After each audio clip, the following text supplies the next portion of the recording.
Okay, so the Radius hosted desktop is also available, or it's the same desktop that will work on an Apple device. So this is an iPad in a case with a keyboard and an Apple Pen. I'm just going to use these to just log in. So what I'm going to do is log into the iPad normally. So you put in your PIN code and it comes up with a desktop. There's Trevor, our dog at home. And before you kick it off, so what I need to do is I need to go back, I have to go into my settings and go into VPN. So I turn on a VPN connection on the iPad, and then I come back, and then I go into an RDS client, which is basically a remote desktop client. And what this does is automatically logs me into my hosted desktop environment in the cloud.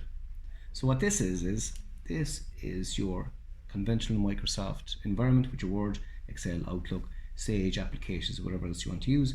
I'm just going to use it here and pull up maybe a PDF. Now I'm using a pen.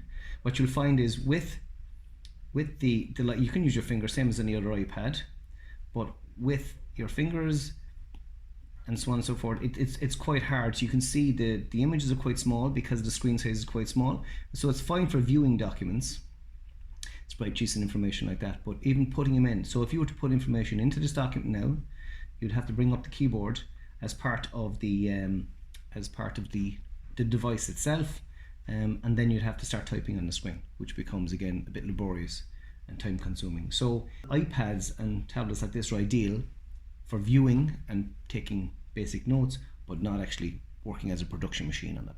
Not recommended. And again, to just close the application, see what's open, you can jump back and forward into your Apple device. You can go onto the internet, do what you like, and then in the background there's the Radius website. Again, all this is fairly typical. I can jump to the website, and then if I want to go back, I've got my hosted desktop environment opened here, and I can pull up again different images, this is an organizational chart. I can go into things like, again, jumping forward and back, come out of Word. I can go into Excel and everything else. That's it. So that's this is an iPad and hosted desktops.